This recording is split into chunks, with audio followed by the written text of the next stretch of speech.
பச்சரிசி, வாழைப்பழம், சர்க்கரை மூணுத்தையும் வச்சு ஒரு ஸ்வீட் செய்யலாம். ரொம்ப நல்லாயிருக்கும். இது வாழை இலையில் வச்சு செய்யணும். இதுக்கு தேவையான பொருட்கள்: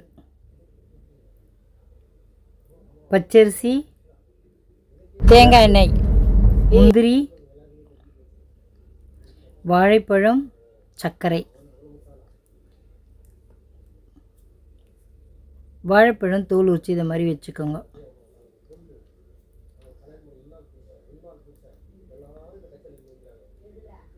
வாழை இலை,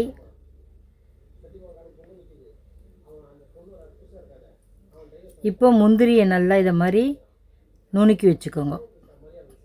வறுக்கலாம் வேணால், பச்சையாகவே நுணுக்கி வச்சுக்கோங்க இதை மாதிரி. இப்போ பச்சரிசி 3 மணி நேரம் ஊற வச்சுருங்க. தண்ணி ஊற்றி 3 மணி நேரம் ஊற வைங்க.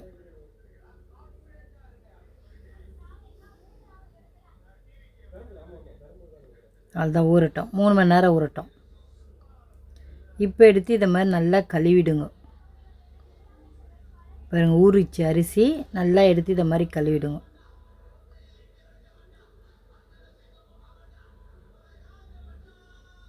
நல்லா வெள்ளையாக வர வரையும் தண்ணி ஊற்றி கழுவிடுங்க.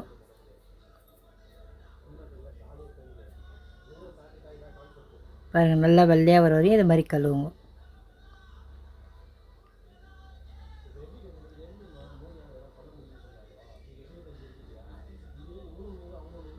வெள்ளையாக வந்துச்சு பாருங்கள். இப்போ இந்த தண்ணி இருத்துடலாம் நம்ம. பாருங்கள், வெள்ளையாக இருக்குது தண்ணி. இந்த மாதிரி வெள்ளையாக இருக்க வர வரையும் கழுவுங்க அரிசியை. இப்போ நம்ம அரிசி பாருங்கள் வெள்ளையாகிடுச்சு. இப்போ நம்ம தண்ணியை ஊற்றிட்டு அரிசியை வெடிக்கட்டிடலாம்.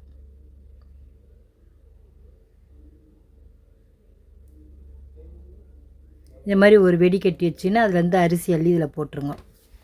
இப்போ இது கொஞ்சம் நேரம் காயணும். வெயிலெல்லாம் வேணால் ஃபேன் காற்று அடியில் வைங்க, கொஞ்சம் காயட்டும். தண்ணியெல்லாம் இருந்த பிறகு நம்ம அரைக்கலாம். கொஞ்சம் ஈரமாக இருக்குது, இன்னும் கொஞ்சம் காயட்டும். அரிசி கொஞ்சம் ஈரமாக இருக்குது. அப்போ தான் ஈஸியாக அரைக்க முடியும் நம்ம. இப்போ நான் துணியில் போட்டு கொஞ்சம் காஞ்ச உடனே ஈஸியாக காஞ்சிருச்சு. இப்போ நான் அரைச்சி எடுத்துகிட்டு வரேன் பாருங்கள். இதை மாதிரி அரைச்சிட்டு இதை மாதிரி ஒரு ஸ்பூனோ ஏதோ வச்சு இதை மாதிரி தள்ளிட்டு இன்னொரு வாட்டி அரைச்சின்னா மழை ஆகிடும். இன்னும் கொஞ்சம் அரைக்கணும். ரொம்ப ஈஸி தான் இது அரைக்குது. அவள் தான் அரைச்சாச்சு. இப்போ ஒரு ஜல்லடை வச்சு ஜெலிச்சிருங்க. ஜெலிச்சாச்சு. எல்லா அரிசியும் அதே மாதிரி சேர்த்து அரைச்சி எடுத்துகிட்டு வந்துடுங்க.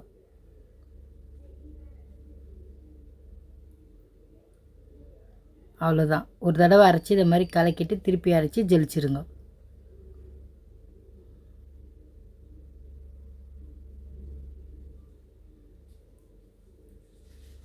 அவள் தான் ஜெலிச்சாச்சு.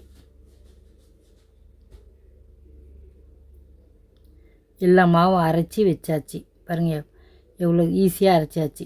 இப்போ நம்ம இந்த மாவை அவிக்கணும். அதுக்கு ஒரு இட்லி பாத்திரம் எடுத்து தண்ணி ஊற்றிடுங்க. தண்ணி ஊற்றிட்டு இட்லி தட்டு வச்சுருங்க. இது மேலே ஒரு வெள்ளை துணி போட்டு எல்லா மாவையும் எடுத்து அதில் சேர்த்துருங்க. இது ரொம்ப ஈஸி அவிக்கிறது. நம்ம வறுத்து கூட செய்யலாம், ஆனால் இப்படி செஞ்சால் தான் நல்லா சாஃப்டாக இருக்கும். அவிச்சி செஞ்சால் இது மாதிரி ஒரு 1/4 ஹவர், ஒரு 10 நிமிஷம் போதும். அவிச்சி எடுத்துகிட்டு வந்துடலாம். அவ்வளோதான் பாருங்கள், வெந்துச்சு. நான் 10 நிமிஷம் தான் விட்டேன். இப்போ ஒரு தட்டு வச்சு அந்த தட்டில் இந்த மாவை கொட்டி ஆற வச்சிடலாம். ரொம்ப சூடாக இருக்குது, அதனால் ஆற வச்சுட்டு அதுக்கப்புறம் செய்யலாம். மாவு ஆற வச்சுட்டு வந்துடலாம். போய் கொஞ்ச நேரம் ஃபேன் காற்றுல வைங்க, ஆறிடும். இப்போ மாவு ஆறிடுச்சு. இது கட்டியாக இருக்குது. இந்த கட்டியை நம்ம ஜாரில் போட்டோம்னா இந்த மாதிரி அள்ளி ஜாரில் போட்டுருங்க. ஒரே சுற்று விடுங்க, அந்த கட்டிலாம் உடஞ்சிரும். நீங்கள் கையில் வச்சு கூட நெசுக்க வேணாம். இது மாதிரி ஒரு சுற்று விட்டிங்கன்னா அது அரைச்சிடலாம். பாருங்கள், அரைச்சி எடுத்துகிட்டு வரேன். பாருங்கள், ஒரே சுற்று தான். மாவு மண் ஆயிடுச்சு பாருங்கள், கட்டிலாம் இல்லை. இப்போ எல்லா மாவையும் ஒரு கிண்ணத்தில் கொட்டிக்கோங்க. அரைச்சி இதை மாதிரி கொட்டிக்கங்க. நமக்கு தேவையான அளவு மாவு. வாழைப்பழமும் சர்க்கரையும் பிசையும் போது தண்ணி ஊற்றி பிசையாதீங்க. இப்போது வாழைப்பழம் எடுத்து நல்லா பிசைஞ்சிடும். உரித்து வச்ச பாருங்க, அதை எடுத்து கையிலேயே இந்த மாதிரி பிசைஞ்சிருங்க.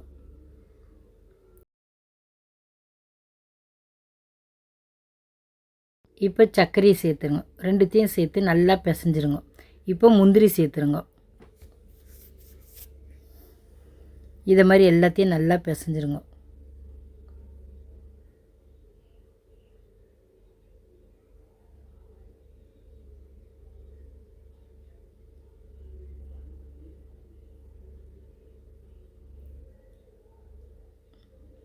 வாழைப்பழமும் சர்க்கரையும் இது மாதிரி பிசைஞ்சால் கொஞ்சம் தண்ணியாக இருக்கும். அதனால் மாவு போட்டு பிசைஞ்சோன்னா கரெக்டாகிடும். இப்போ நம்ம மாவுக்கு தண்ணி கொதிக்க வைக்கிறோம். இதை மாதிரி கொதிக்கிட்டோம் தண்ணி. இப்போ நம்ம அந்த சர்க்கரை வாழைப்பழம் பிசைஞ்சு வச்ச பிறகு இந்த மாவு எடுத்து சேர்த்துலாம். இந்த மாவில் வந்து நம்ம சுடு தண்ணி கொதிக்க வச்சோம் பாருங்கள், புட்டு மாதிரி தண்ணி தெளித்து பிசைஞ்சு வச்சுக்கோங்க. புட்டுக்கு எப்படி நம்ம தண்ணி பிசைஞ்சிச்சோ அதே மாதிரி பிசைஞ்சிருங்க. அதை நான் காமிக்கலை இதில். நீங்கள் கொஞ்சம் தண்ணி ஊற்றி புட்டு மாவு மாதிரி பிசைஞ்சிருங்க. பிசைஞ்சிட்டு இதில் எடுத்து சேர்த்துருங்க. அப்போ தான் நல்லாயிருக்கும், ஈஸியாக வேகும். நல்லா இதை மாதிரி கலக்கிடுங்க. புட்டு மாவுக்கு நம்ம எப்படி தண்ணி தெளித்து சுடு தண்ணி பிசைவோம் அதே மாதிரி இதில் பிசைஞ்சிருங்க. பிசைஞ்சிட்டு இதில் போட்டு மாவு சேர்த்துருங்க. இப்போ நம்ம இதை அவிக்கணும். ஒரு இட்லி பாத்திரம் வச்சு அதில் தண்ணி சேர்த்துருங்க. சேர்த்துட்டு அதே மாதிரி இட்லி தட்டு வச்சுருங்க. இப்போ இதில் வாழை இலை சேர்த்துடணும். வாழை இலை வச்சுருங்க மேலே, இட்லி தட்டு மேலே.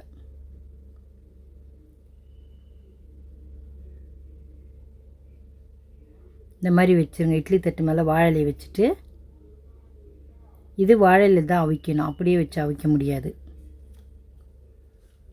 இப்போ நான் மாவு பிசைஞ்சு வச்சுருக்கோம் பாருங்கள், அதை எடுத்து இதில் சேர்த்துடலாம்.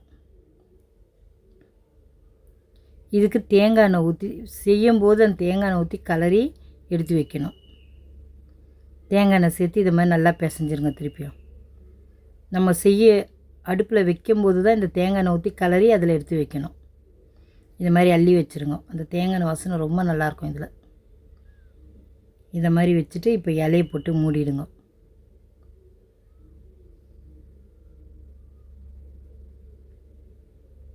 இது மாதிரி இலையை போட்டு மூடிட்டு இப்போ இட்லி தட்டு போட்டு மூடிடலாம். நல்லா ஃபுல்லாக மூடி விட்ருங்க இலையை போட்டு.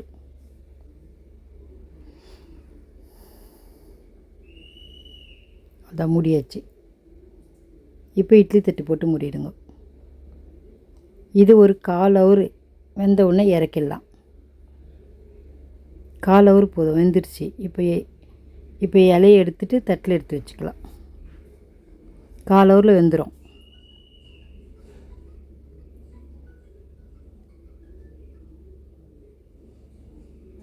இது நாட்டுது. கரண்டி வச்சு எடுங்க. ஒரு சைடு சூடாக இருக்கிறதுனால நாட்டுது. இப்போ பாருங்கள், கரண்டி வச்சு எடுத்து இதில் வச்சுருங்க. அவ்வளோ தட்டில் வச்சாச்சு. இப்போ இலையெல்லாம் எடுத்துருங்க. இப்போ இதை சுட சுட சாப்பிட்லாம், சூடு ஆறின பிறக்கும் சாப்பிட்லாம். நீங்கள் எப்படி வேணாலும் சாப்பிட்லாம், ரொம்ப நல்லாயிருக்கும் இது சாப்பிட்றதுக்கு. அந்த வாழைப்பழமும் சர்க்கரை ரொம்ப நல்லாயிருக்கும் இதில் சேர்ந்து, பச்சரிசி 3மே சாப்பிட ரொம்ப நல்லாயிருக்கும். இப்போ நல்லா கட் பண்ணிவிடுங்க. இது மாதிரி பீஸ் போட்டு கட் பண்ணி எடுத்து சாப்பிடுங்க. அப்படியே சூடாகவும் சாப்பிட்லாம், ஆறின பிறக்கும் சாப்பிட்லாம். ரெண்டுமே எப்படி வேணாலும் சாப்பிட்லாம். பீஸ் போட்டு எடுத்து சாப்பிட்லாம். அவ்வளோதான் பாருங்கள், நல்லா மெத்துன்னு நல்லாயிருக்கும் இது சாப்பிட்றதுக்கு. எல்லாருமே சாப்பிட்லாம் இதை. வாழைப்பழம் நல்லா இதில் நல்லா டேஸ்ட்டாக இருக்கும் இது சாப்பிட்றதுக்கு. அவ்வளோதான், இது மாதிரி பீஸ் போட்டாச்சு. கட் பண்ணும்போதே எடுத்து எடுத்து சாப்பிட்ருவாங்க. அவ்வளோ நல்லாயிருக்கும் இது சாப்பிட்றதுக்கு. அவ்வளோதான், ரெடி ஆயிடுச்சு. பச்சரிசி, வாழைப்பழம், சர்க்கரை 3த்தையும் போட்டு ரெடி பண்ணியாச்சு. தேங்காய் எண்ணெய் வீட்டில் இருக்க பொருளை வச்சே செஞ்சுட்டேன். சாப்பிட்டு பார்த்துட்டு எப்படி இருக்குன்னு சொல்லுங்கள். நீங்களும் இதே மாதிரி செஞ்சு பாருங்கள், ரொம்ப நல்லாயிருக்கும் சாப்பிட்றதுக்கு. அடிக்கடிக்கு இதை செய்வீங்க. நீங்கள் ஒரு தடவை சாப்பிட்டீங்கன்னு வச்சுக்க, ரொம்ப ஈஸியாக இருக்கும். வாழைப்பழம் பார்க்கும்போதெல்லாம் இதை செய்வீங்க நீங்கள்.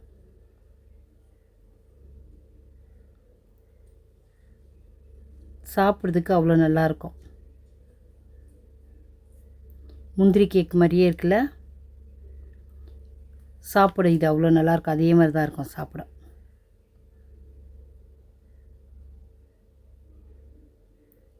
முந்திரி போடலன்னா கூட பரவாயில்ல, இது சர்க்கரை, வாழைப்பழம், பச்சரிசி 3யும் வச்சு செய்யலாம். ஆனால் தேங்காய் எண்ணெய் ஊற்றணும், அதை மறந்துடாதீங்க. தேங்காய் எண்ணெய் ஊற்றி பிசைஞ்சு வைங்க, அப்போ தான் ரொம்ப நல்லாயிருக்கும் சாப்பிட. சாப்பிட்டு பார்த்துட்டு எப்படி இருக்குன்னு சொல்லுங்கள். லைக் பண்ணுங்கள், ஷேர் பண்ணுங்கள், மறக்காமல் நம்ம சேனலுக்கு சப்ஸ்கிரைப் பண்ணுங்கள். தேங்க்ஸ் ஃபார் வாட்சிங்.